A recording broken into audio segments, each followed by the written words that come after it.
ایک سورہ فاتحہ 3 دفعہ سورہ توحید پڑھ کر تمام مومنین مومنات مرحومین، تمام علماء، تمام شہداء، اپنے مرحومین، میرے مرحومین، استاد شہید صفت جعفر، شہید سردار، شہید عارف حسینی کی روح کو پڑھنا ہے۔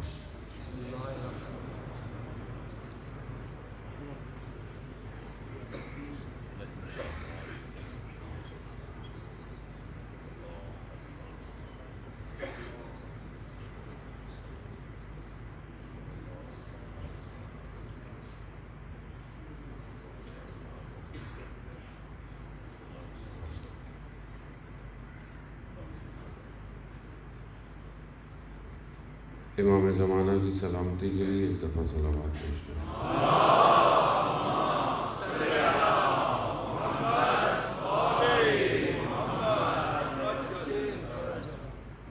لا حول ولا قوة إلا بالله العلي العظيم۔ حسبنا الله ونعم الوكيل، نعم المولى ونعم النصير۔ أعوذ بالله من الشيطان الرجيم، بسم الله الرحمن الرحيم۔ الحمد لله الذي يؤمن الخائفين وينجي الصالحين ويرفع المستضعفين ويزع المستكبرين ويهلك ملوكا ويستخلف آخرين، والصلاة والسلام على رسول ثقلين محبوب رب المشرقين والمغربين، جد الحسن والحسين، نبينا سيدنا أبي القاسم محمد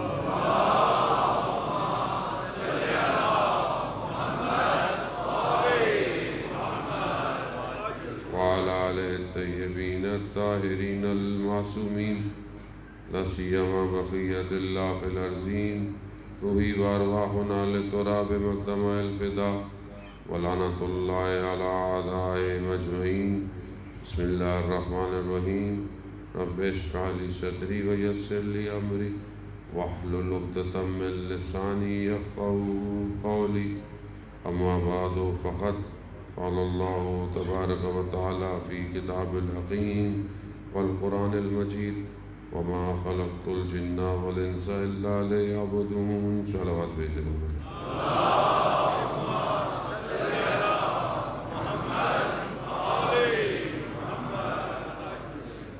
عزیزان شہید الشہداء ماہ محرم الحرام ہے، اور اسی سلسلے کی چند مجالس کی توفیق آپ مومنین کے درمیان میں، کیونکہ بہت معذرت چاہتا ہوں کہ پہلی مجلس میں ہی تاخیر ہو گئی، اور بہرحال کیونکہ پھر مجلس ہے تو مشکل ہے کہ کوشش کروں گا کہ دونوں جو ہے وہ انصاف تو نہیں کر سکتے، بہرحال جتنا حق ہو سکا ادا کریں گے۔ مجالس کا سلسلہ آپ کے یہاں بھی جاری ہے اور آپ سن بھی رہے ہیں۔ چند دن بہرحال آپ کے درمیان میں جو توفیق ہوئی ہے، زندگی ظاہر ہے بکھری ہوئی ہے، اور اس بکھری ہوئی زندگی کو سمیٹنا ہے، کیونکہ موت برحق ہے، اور آج نہیں تو کل ہم سب نے اس دنیا سے کوچ کرنا ہی ہے۔ تو بہتر ہے کہ انسان حق پہ مرے، بلکہ اس سے زیادہ اور انسان کی زندگی کی ضرورت ہونی نہیں چاہیے۔ کچھ بھی کرتا ہو، کہیں پہ بھی رہتا ہو، کوئی بھی کام کرتا ہو، کسی بھی ایج کے فیکٹر میں ہو، لیکن اگر موت حق پہ نہ آئے تو سب بیکار ہو جائے گا۔ ظاہری زندگی میں انسان محنت کرتا رہے، کوشش کرتا رہے، بڑے مقام پہ پہنچ جائے، لیکن اگر انسان مرنے سے پہلے سقوط اختیار کر جائے تو یہ بہت بڑا خطرہ ہے، اور تاریخ بھری پڑی ہے ایسے لوگوں سے۔ قرآن بھی ایسے لوگوں کو بیان کر کر ہمارے لیے عبرت دکھاتا ہے۔ صدر اسلام میں ایسے لوگ کہ جو رسول خدا کے ساتھ ہیں اور امام کے بھی ساتھ ہیں، لیکن مرتے وقت کہاں تھے، یہ تاریخ ہمیں بتاتی ہے۔ ہم بھی آج جیسی زندگی گزار رہے ہیں ہمیں نہیں پتہ، قطرہ قطرہ انسان اپنے ہدف سے تھوڑا سا ہٹتا ہے اور پھر جب اختتام ہوتی ہے تو کہیں اور کھڑا ہوتا ہے۔ اسی سلسلے میں بہرحال بہت سارے موضوع ہیں جو ہمیں اس طرف جوڑ سکتے ہیں، تھوڑا سا کہ بہرحال یہ ہماری زندگی میں ایک جو مشکل ہے ہر شخص کی زیادہ تر، کہ جو یہ کہتا ہے کہ بہرحال ہماری دعائیں قبول نہیں ہوتی، اور ہم تو بہت دعائیں کرتے ہیں، مولانا صاحب 40 دفعہ عمل کر دیا، یہاں چلے گئے وہاں چلے گئے، تو بہت سارے گناہ ایسے ہیں کہ جو چیزوں کو تبدیل کر دیتے ہیں۔ ہم دعائے گمیل میں پڑھتے بھی ہیں، اللہم اغفر لی ذنوب التی تحت الاسم، پروردگار میرے ان گناہوں کو معاف کر دے جو میری آبرو اور عزت کو ختم کر دیتے ہیں، پروردگار میرے ان گناہوں کو معاف کر دے جو تغیر النعم، یعنی جو نعمت تو نے دی ہے اسے کیا کرتے ہیں، اسے تبدیل کر دیتے ہیں۔ ہمیں محسوس نہیں ہوتا، ہماری زندگی میں یہ چھوٹی چھوٹی چیزیں انسان کی زندگی کی سب سے بڑی رکاوٹ بن جاتی ہیں۔ ایسے گناہ جو انسان کی عزت آبرو ختم کر، ایسے گناہ خدا نے نعمتیں دی ہیں، اسراف ایک ایسا گناہ ہے کہ جو نعمتوں کو تبدیل کر دیتا ہے۔ اب اسراف صرف وہ نہیں ہے کہ جس کے پاس بہت پیسہ ہے تو وہ اسراف کرے گا، ہر شخص کے پاس ایک دولت ہے، ایک سرمایہ ہے۔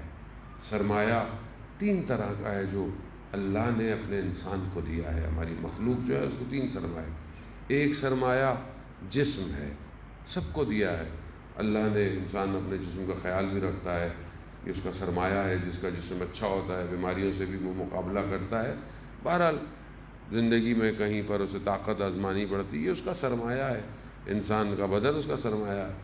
دوسرا سرمایہ اس کے وہ شہوات ہیں، قوہ غضبیہ، قوہ شہویہ، کہ جو اس کو دیا ہے۔ اس سرمایہ کو اگر وہ صحیح استعمال نہ کرے تو وہ جانور بن جاتا ہے۔ یہ شہوت جانور کے اندر بھی، انسان کے اندر بھی ہے، اگر اسے ماڈریٹ نہ کیا جائے، اسے کنٹرول نہ کیا جائے، انسان کو جانور بنا دیتا ہے۔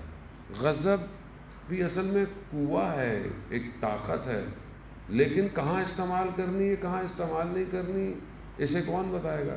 اسے پروردگار ہی بتائے گا، کیونکہ ٹوٹلی اگر آپ اپنے کہیں کہ میں غصے کو مار دوں تو پھر ظلم کے مقابلے میں آپ کیسے کھڑے ہوں گے؟ غصہ اگر آپ کو ظلم کے مقابلے میں کرنا تو کیا کریں گے وہاں پہ؟ وہ ظاہر ہے، آپ حضرت عیسیٰ علیہ السلام کو جب ہم کہتے ہیں کہ جی اگر کوئی تعلیمات ان کی ایسی ہیں کہ اگر کوئی دائیں طرف آپ کو تھپڑ مار دے تو اپنا بایاں بھی کر دو، جبکہ ہم لوگوں کے یہاں کیا ہے، مولا فرماتے ہیں کہ پتھر جہاں سے ہے اسے وہیں لوٹا دیا کرو۔ تو غضب ہوگا تب آپ ڈیفینڈ کریں گے، تو اگر اس کو کنٹرول نہیں کیا، جانور ہے انسان۔ آپ دیکھیں، میں اپنی زندگی میں آپ کو تو کچھ سروار نہیں کہہ سکتا، نہ کسی کو کہہ سکتا ہے آدمی، تو میں عام حادی حالت میں مثال کے طور پر بہت اچھا ہوں، لیکن جہاں کوئی چیز میرے فیصلوں کے مطابق نہ ہو، گھر میں، کہیں روڈ پہ، کہیں سڑک، کوئی بھی جگہ ہو سکتی جہاں میرا کنٹرول ہو، وہاں اچانک سے کوئی چیز میرے غضب کو چھیڑ دے تو میں جانور بن جاتا ہوں، میں ایک دم باہر آ جاؤں گا، دوسرا جو اندر بیٹھا ہوا ہے وہ انسان تعجب کرتا ہے، اپنے آپ سے تعجب کرتا ہے۔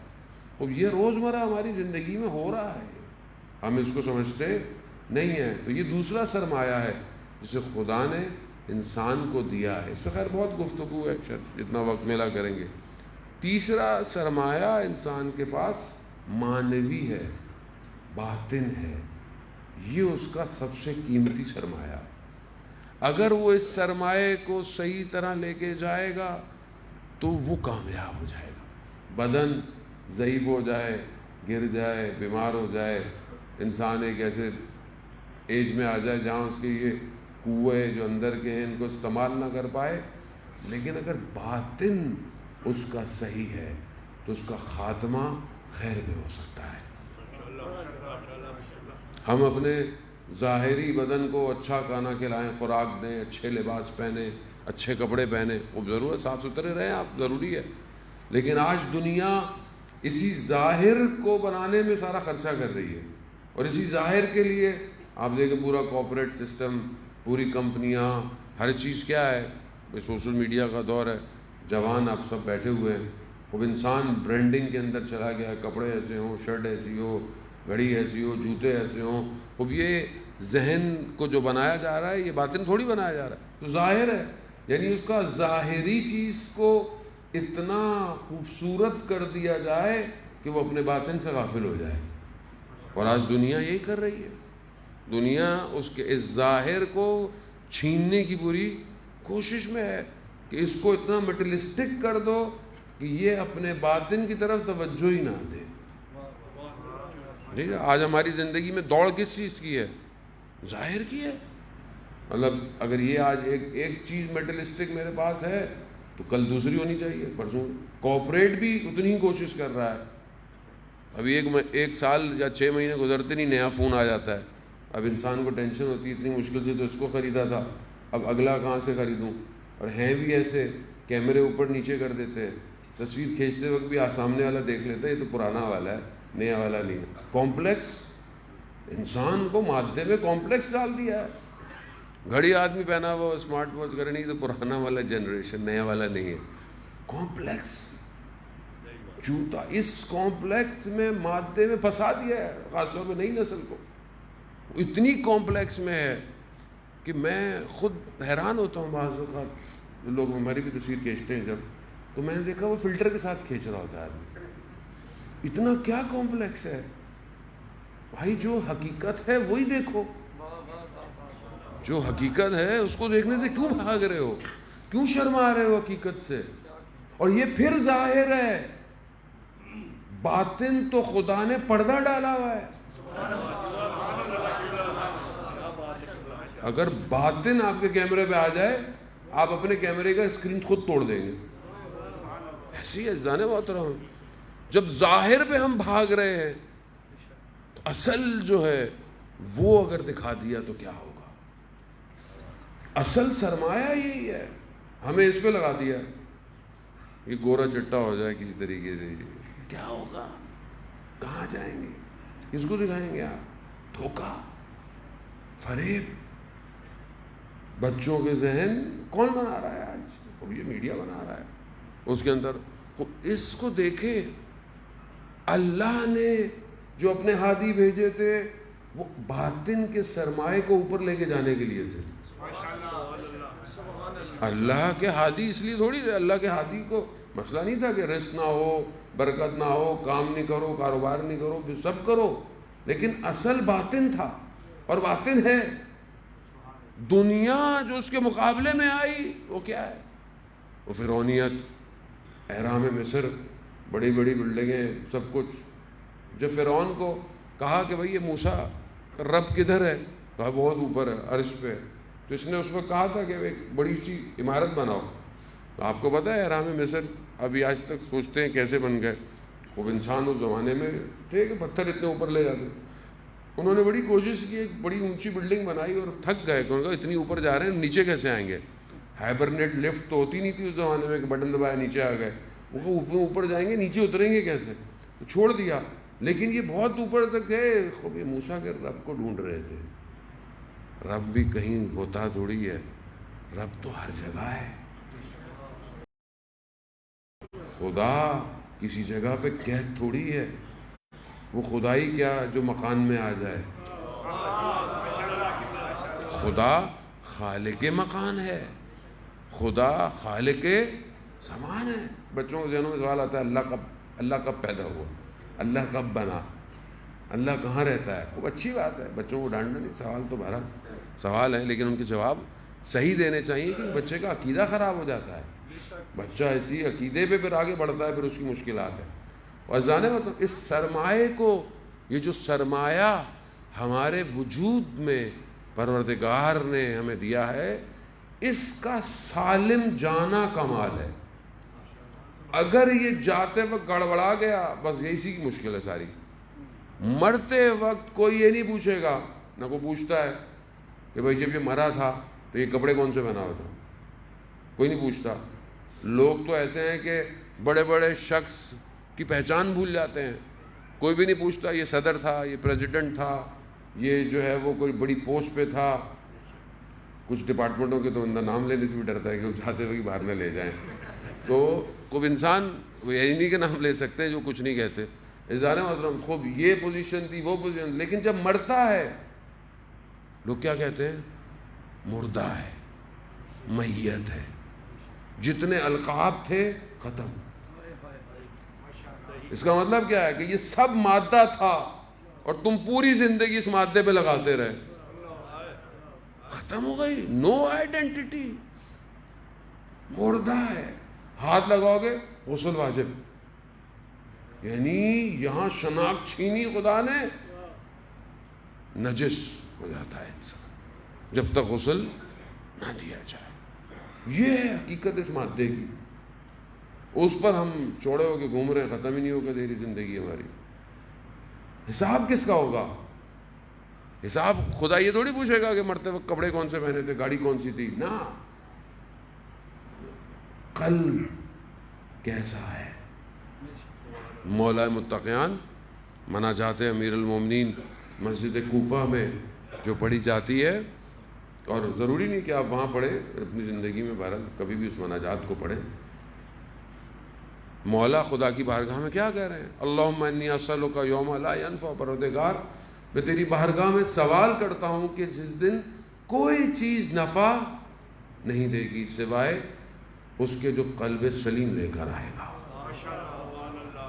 تو یہاں سے ایگزٹ قلب سلیم ہے.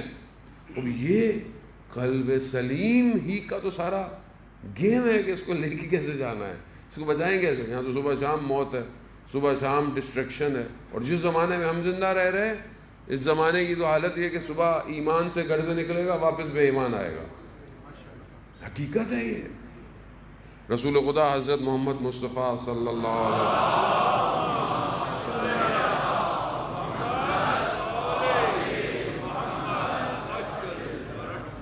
رسول خدا نے آخری زمانے کے بارے میں اپنے اصحاب کے کہا کہ ایک زمانہ آئے گا کہ امر بالمعروف کرنا، یعنی نیکی کی تبلیغ کرنا، نیکی کے لیے کہنا مشکل ہو جائے گا، یعنی آسان نہیں ہوگا. تو اصحاب نے کہا یا رسول اللہ ایسا زمانہ آئے گا؟ تو کہا کہ منکر کو روکنا مشکل ہو جائے گا، یعنی نہیں منکر کرنا مشکل ہو جائے گا. کہا یا رسول اللہ یعنی ایسا زمانہ آئے گا؟ کہا معروف، منکر جو ہے وہ معروف میں بدل جائے گا، یعنی برائی اچھائی ہو جائے گی. یا رسول اللہ. اور آج آپ کے سامنے آپ کسی کو نصیحت کریں، اب گھر میں آدمی نہیں کر سکتا، باہر تو دور کیا، تو اپنے بچوں کو، اولاد کو آپ گھر میں کر کے دیکھ لیں آپ نصیحت. اور جو معاشرہ ہے اس میں برائی کرنے والا تو بڑے طریقے سے برائی بھی کرتا ہے اور دنیا کو بتا بھی رہا ہے. چوری کر رہا ہے دنیا کے سامنے، جھوٹ بول رہا ہے دنیا کے سامنے، بے حجاب، بے پردگی، بے ہودگی معاشرے میں، یہ تو اچھائی ہے. اور اسی معاشرے میں رہے ہیں آپ کے سامنے، اور کتنا انتظار کریں گے آخری زمانے کا. آج جو ٹی وی میڈیا میں ہو رہا ہے، نہ کہ باہر، یہیں پہ، باہر تو چھوڑ دیں، یہاں برائی کرنے والا کھلے عام خوشی سے برائی کر رہا ہے. کلچر کے نام پر، ثقافت کے نام پر ماؤں بہنوں کو جو ہے وہ آپ دیکھیں کس طرح بے حجاب کیا جائے، برائی کر رہا ہے، وہ کہہ رہے ہیں میں اچھا کام کر رہا ہوں. یہ زمانہ وہی ہے جس کے لیے اتنی حدیث و روایات ہیں. اس میں قلب کو بچانا بہت مشکل ہے. اور اگر خدا انسان پہ کرم نہ کرے، انسان نہیں بچ سکتا. تو یہاں تین طرح کی چیزیں، وقت بہرحال بہت تیزی سے آگے کی طرف. عزیزان محترم، پروردگار قرآن میں مختلف قصوں کو بیان کرتا ہے.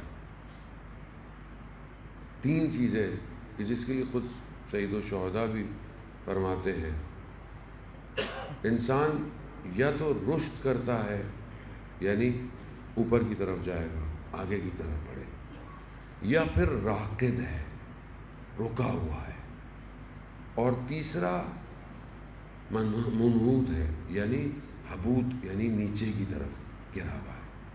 یہ تین چیزیں ہیں، ہم اپنی زندگی میں دیکھیں ان تین چیزوں سے خالی نہیں ہے۔ امام حسین علیہ السلام، اللہم صلی علی محمد، امام نے بعض خط لکھے لوگوں کو جو امام کے فرامین ہیں، اس میں امام نے کہا کہ میں تمہیں اس راستے کی طرف ہدایت دینا چاہتا ہوں تاکہ تم رشد کرو۔ جو امام کے ساتھ شامل ہو گیا وہ رشد کر گیا، جس میں سے بہترین مثال حضرت ہر کی ہے، یعنی رشد کر گیا، یعنی آگے کی طرف نکل گیا۔ ایک راکد ہے، یعنی وہیں کھڑا ہوا ہے، نہ آگے جا رہا ہے۔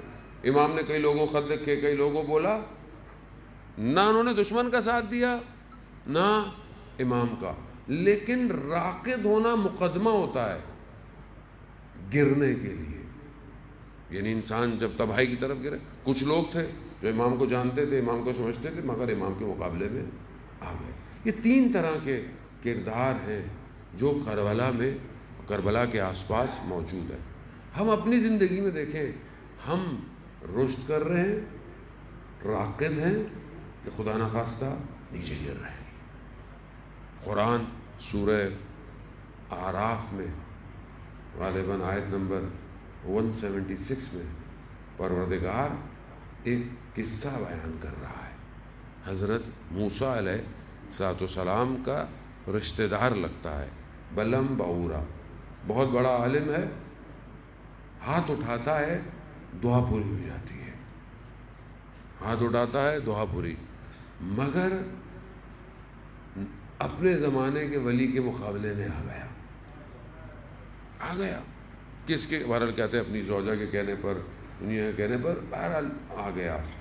قرآن اس کے بارے میں جو الفاظ کو استعمال کر رہا ہے جان محترم، ہمیں اس کو توجہ کی ضرورت ہے۔ بہرحال میں آپ کے سامنے آیت کا یہ پہلا حصہ پڑھ کر دکھاؤں تاکہ کلام الہی کو ہم سمجھنے کی کوشش کریں۔ پروردگار کہتا ہے کہ وَلَوْ شِئْنَا لَرَفَعْنَاهُ بِهَا، ہم چاہتے تھے کہ ہم اسے اوپر لے جائیں، رفعت دیں، ہم چاہتے تھے اسے اپنی آیتوں کے ذریعے سے اوپر لے جائیں، وَلَكِنَّهُ أَخْلَدَ إِلَى الْأَرْضِ، مگر وہ زمین پہ چپک گیا خود۔ قرآن ہے سارے ہوتا، ہم تو جو باتیں کریں ہوا میں بکھر جاتی ہیں، کلام الہی ہے۔ خدا کہہ رہا ہے کہ ہم اسے اوپر لے کے جانا چاہتے تھے، مستجاب الدعویٰ تھا، ہاتھ اٹھاتا تھا دعا پوری ہو جاتی تھی۔ اور یہ ہم لوگ بعض کہتے ہیں ہماری دعا کیوں نہیں پوری ہوتی، ہماری دعائیں کیوں ہو جاتی ہیں؟ عزیزان محترم، کچھ گناہ ایسے ہیں کہ وہ دعاؤں کو آسمان سے نیچے پھینک دیتے ہیں۔ تردد الدعا، حدیث میں ایسی گناہ ہے جو دعاؤں کو واپس زمین پہ مار دیتے ہیں۔ آپ کرتے رہیں۔ ہمارے استاد کہنے لگے کہ خاتون کے پاس آئیں، ان کی بیٹی جو تھی وہ بے حجاب تھی بہت، انہوں نے کہا کہ مولانا صاحب اس کو کریں، کہہ رہا ہے اس کا اخلاق اتنا برا تھا، اس کے سارے کام غلط تھے۔ تو پھر وہ خاتون غصے میں کہنے لگی، آپ علماء حضرات کہتے ہیں کہ قبہ امام حسین علیہ السلام کے نیچے جائیں اور دعا کریں، میں نے تو وہاں جا کے دعا کی، یہ دعا میری قبول نہیں ہوتی۔ تو استاد ہمارے کہنے لگے کہ میں نے خاتون سے کہا ایک پانی شیشے کی بوتل، اس کا ڈھکن آپ بند کریں اور اسے دریا میں پھینک دیں، اور کئی مہینوں تک وہ دریا میں پڑی رہے، تو کیا اس میں ایک قطرہ بھی اندر جائے گا؟ کہا خود عمل ایسے کیے ہیں کہ دعا پوری ہی نہیں ہوگی۔ وہ انسان ہوتا، پھر انسان خدا کی بارگاہ میں شکوے کرتا ہے۔ خود تو اپنا عمل دیکھے، خدا کہہ رہا ہے ہم اس کو اوپر لے کے جانا چاہتے تھے، رفعت دینا چاہتے تھے، مگر یہ خود زمین پہ چپک گیا۔ خب رفعت، رشد، چپکنا، راقد، اور پھر نہ صرف چپکا بلکہ تباہی کی طرف چلا گیا۔ وَاتَّبَعَ هَوَاهُ، یعنی اس نے اپنی خواہشات کی اتباع کی، شیطان کی. ایک قصہ ہے، اس آیت کافی طولانی ہے، ایک قصہ ہے، تینوں سچویشن کو یہ ڈیفائن کر رہا ہے. ہمیں بھی خدا اوپر لے کے جانا چاہتا ہے. خدا اپنی ہر مخلوق سے محبت کرتا ہے. ایسا نہیں کہ خدا فلانے سے محبت کرتا ہے تو فلانے سے نہ. خدا کے یہاں رنگ اور نسل اور زبان اور خدا کی مخلوق ہے. خدا اپنی مخلوق سے اتنی محبت کرتا ہے کہ بہانے دیتا ہے اس کو، کہ ایک بہانے کے ذریعے سے بس اس کو میں معاف کر دوں، کوئی اس کو ایک بہانہ دے دوں میں. لیکن انسان خود اپنے حدود کو توڑنے کی کوشش میں، اگر مجھے میرے حال پہ چھوڑ دیا جائے میں برباد ہو جاؤں گا. کنفرم ہے. میں نے اپنا خود جو ہے وہ اپنا اسکین جو کرتا رہتا ہوں، اہل بیت کرم کرتے ہیں، اسکین کرتا رہے انسان، اپنے آپ کو اسکین کرنا چاہیے. میں نے دیکھا کہ اگر میرے حال پہ چھوڑ دینا خدا تو میں دوسرے دن برباد ہوں. یہ اس نے کرم کیا ہوا ہے جو مجھے بچایا ہوا ہے. میری غلطی کو مجھے دکھا دیتا ہے، شرمندہ ہو جاتا ہوں. یہ کیا کیا میں نے؟ تھوڑی دیر بعد انسان ہے، انسان ظاہر ہے، انسان سے غلطی ہوتی ہے، زبان سے ہو گئی، ذہن سے ہو گئی، فوراً خدا کہتا ہے یہ تم نے غلط کیا ہے. کمال یہ ہے فوراً جھک جاؤ، فوراً ٹھیک نہیں بنے، کھڑے رہنا ہے. زندگی میں بھی ایسا ہی ہے. میں نے آپ سے کچھ بات کی، آپ مجھ سے ناراض ہو جائے، دوستی کر لیں، کیا ہے، معافی مانگ لیں، انسان ختم تو نہیں ہو جاتا. یہی پریکٹیکل لائف کی امپلیمنٹیشن انسان کے سول پر افیکٹ کرتی ہے. جب انسان ظاہری طور پر اپنے آپ کو سخت رکھا ہوا ہو، کچھ نہیں کر سکتا. بہرحال آیت اللہ غلام رضا یزدی بہت بڑے عالم دین تھے. حتیٰ بڑے بڑے علماء جو تھے وہ نجف کے اندر آیت اللہ بروجردی اور جتنے بڑے بڑے ان کو جانتے تھے. اگر قم میں رہتے تو بڑے بڑے مراجع تقریر بن سکتے تھے، لیکن انہوں نے اپنے آپ کو روکا نہیں.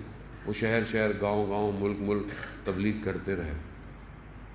ایک دن بہت تھکے ہوئے تبز مصر سے آئے، خراسان پہنچے تو وہاں کوئی بوڑھا شخص تھا. اس نے کہا کہ ہمارا قریب میں گاؤں ہے اور محرم شروع ہو گیا ہے اور امام بارگاہ کی چراغ روشن نہیں ہے کیونکہ کوئی پڑھنے والا نہیں ہے. تو کہا میں چلتا ہوں. اتنی بڑی شخصیت تھی حالانکہ. کہا میں چلتا ہوں. تو شخص نے کہا ابھی تو آپ پہنچے ہیں، کم از کم حرم امام رضا میں جا کے زیارت تو کر لیں. تو کہتے ہیں کہ امام رضا ظاہر زیاد دارت، یعنی امام رضا کے پاس ظاہر بہت ہیں مگر نوکر کم دارت، نوکر تھوڑے ہیں، میں نوکری کرنے جا رہا ہوں. پھر اگر زندگی رہی، وہ خاصیت اتنی تھی. دعا. یزد میں اتنی بارش ہوئی مسلسل کئی دن تک، کہتے ہیں 3 دن، کہ زندگی مفلوج ہو گئی. جیسے ہمارے یہاں آپ کے سامنے اس ٹائم عزیزان محترم، آپ یقین کریں اگر انسان کو احساس ہو جائے نا اپنی روٹی آدھی کر دے. اس ٹائم جو سندھ اور بلوچستان کے حالات ہیں آپ کو اندازہ نہیں ہے. 2005 کے زلزلے سے بدتر سچویشن ہے. لاکھوں گھر ڈوب چکے ہیں، گاؤں کے گاؤں برف ختم ہو گئے ہیں. جگہ نہیں ہے، سر ڈھانپنے کی جگہ نہیں ہے. جہاں جہاں لوگوں نے مسجدوں میں پناہ لی تھی، کوٹی جی میں 100 لوگ مسجد میں تھے، مسجد کی چھت گر گئی، 40 لوگ وہیں شہید ہو گئے. بلوچستان کے اندر کہیں پر حالت یہ ہے، کھانے کو نہیں ہے. این جی اوز، آرگنائزیشن، ملک حکومت کو تو آپ کو پتہ ہے، اس کو تو اپنی حکمرانی ٹی وی پہ آپ دیکھیں نا، سیٹوں کے مسئلے. تو خدا ان کو یا ہدایت دے، کچھ اور تو بول نہیں سکتے ورنہ پھر آپ کو کوئی FIR گڑ جائے گی. خدا ہدایت دے ان کو. یعنی آپ انسانیت مر رہی ہے.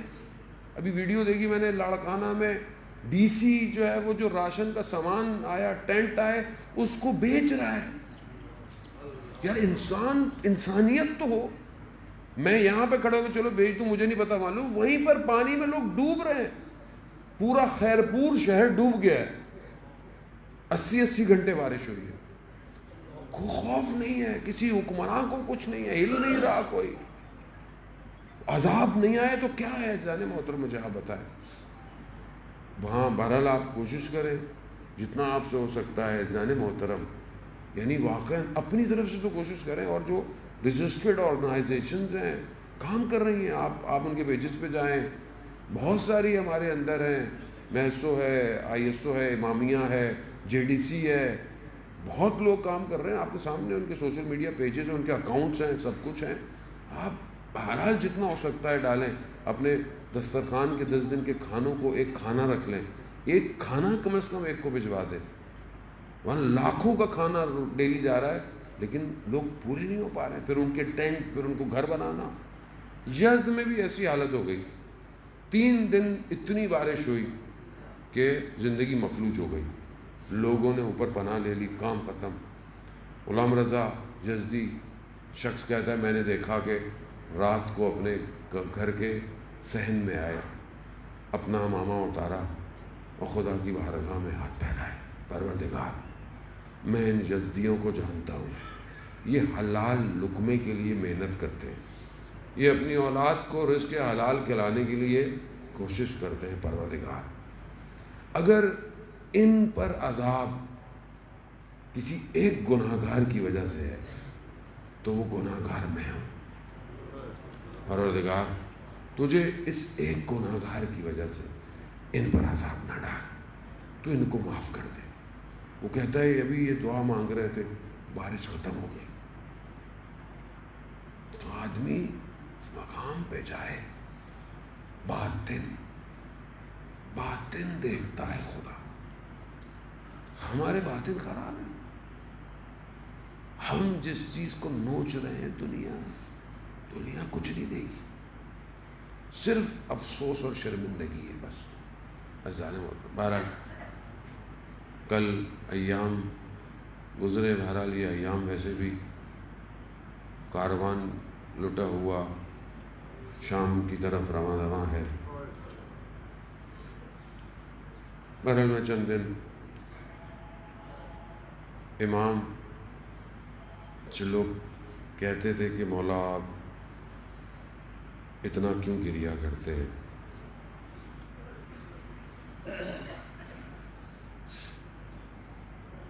پینتیس سال 30 سال سے زیادہ کا عرصہ بہت ہوتا ہے مولا، بس کر دیں، کتنا روئیں گے.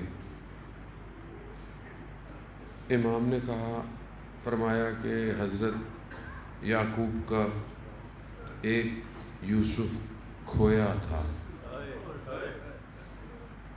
حضرت یعقوب جانتے تھے کہ حضرت یوسف زندہ ہے، مگر کیونکہ دور تھے گریا اتنا کیا آنکھیں سفید ہو گئی. میرے سامنے میرے 18 یوسف قربان ہو گئے. بعض علماء نے پڑھا کرتے تھے، زبان حال ہے بہرحال، کہ راستے میں جب اسیر بنا کر لے کے جا رہے تھے تو دھوپ کی شدتیں امام کے بدن کو اذیت کرتی تھیں. اگر کوئی سائبان تھا تو یہ 18 سر نیزوں پہ تھے. کیوں نہ روئے سجاد، جس کا سائبان چچا بھائیوں کے سر ہوں وہ سجاد ہے. امام ایک باغبان میں گئے، ایک باغ میں مالی سے پوچھا کہ گلاب کو کتنا پانی دینا پڑتا ہے؟ کہا مولا تھوڑا سا پانی ہے، گلاب 2 دن تک چل جاتا ہے، اس کو پانی کی ضرورت اتنی. کہا میرے بابا کے گلاب کو کتنا پانی چاہیے تھا؟ علی اصغر گلاب تھا نا، مرجھا گیا، پانی نہیں دیا ہے. کسائی جانور کو ذبح کر رہا ہے، مولا نے کہا اس کو پانی پلایا؟ ہاں مولا ہم مسلمان ہیں، ذبح سے پہلے پانی پلاتے ہیں. مولا زمین پہ بیٹھ گئے. کہا وہ کیسے مسلمان تھے؟ میرے بابا کو پانی نہیں پلایا انہوں نے. خدا حافظ کا اجر دے. عزادارہ ہم لوگ کیا روئیں گے جو سید السجاد نے گریا ہے؟ کھانا لاتے تھے تو مولا روتے تھے، پانی پلاؤ تو مولا روتے تھے. ہم مولا آپ زمین پہ کیوں سوتے ہیں؟ آپ بستر پہ کیوں نہیں سوتے؟ زمین پر آپ لیٹتے ہیں. کہا میرے بابا کو بھوکا اور پیاسا مار دیا، میں آرام کیسے کروں؟ عزاداران محترم، خوب یہ سختیاں امام کی آپ سنتے رہے. ایام اعزا کے تھے. میں تو تبرکاً آپ کی خدمت میں عرض کیا، امام کے لیے سب سے سخت، گو کہ باقی لوگوں نے تو پھر کربلا میں اپنی شہادتیں دے دی، مگر امام پورے راستے شہید ہوتے رہے، پورے راستے شہید ہوتے رہے. جب امام کو زہر دیا، امام کو غسل کفن دے رہے تھے، تو امام باقر علیہ السلام سے پوچھا کہ یہ آپ کے بابا کے کندھوں پہ نشان کیسے تھے؟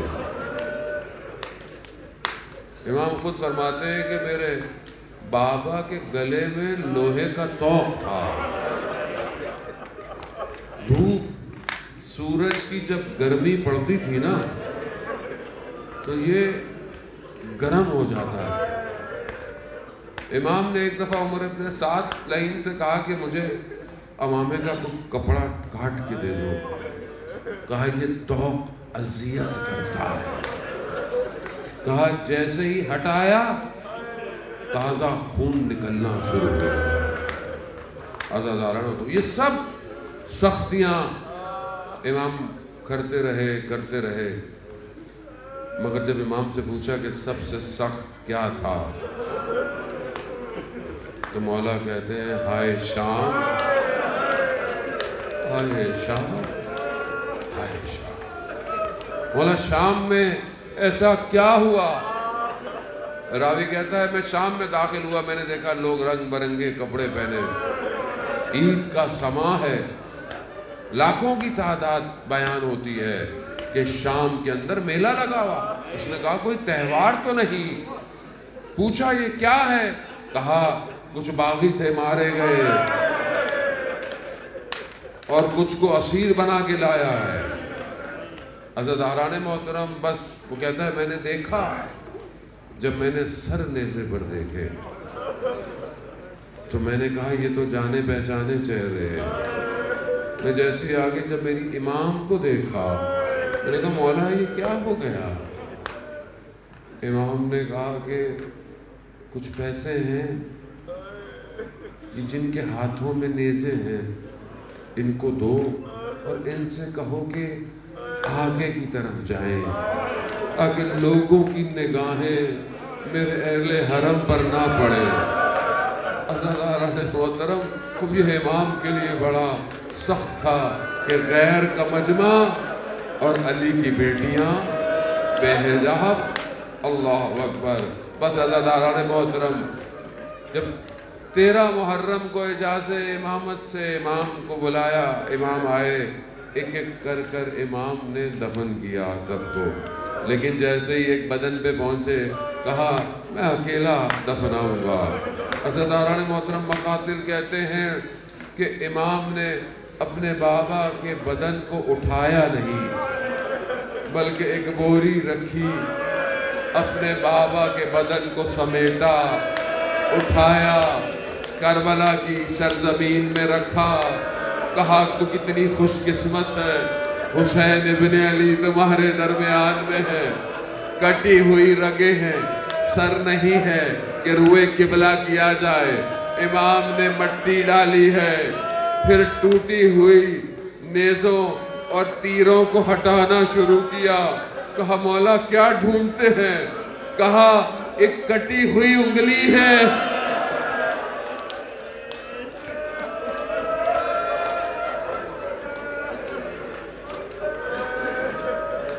الا لعنت اللہ علی القوم الظالمین وسیعلم الذین ظلموا ای منقلب ینقلبون، پروردگار امام زمانہ کے ظہور میں تعجیل عطا فرما، ہمیں ان کے ناصروں ان کے مددگاروں میں شمار فرما، حاضرین مجلس کی جائز خواہشات کو پورا فرما۔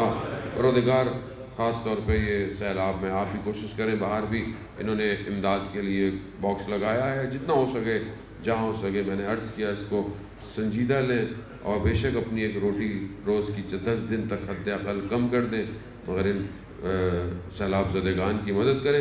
پروردگار تو ہمیں اپنی مخلوق کی خدمت کرنے کی توفیق عطا فرما، یہ جو مشکلات ہیں ان مشکلات سے ہمارے وطن کو جلد سے جلد باہر نکال، ہمارے حکمرانوں کو ہدایت عطا فرما۔ اللہم ارزقنا زیارت الحسین فی الدنیا و شفاعتہ فی الآخرہ۔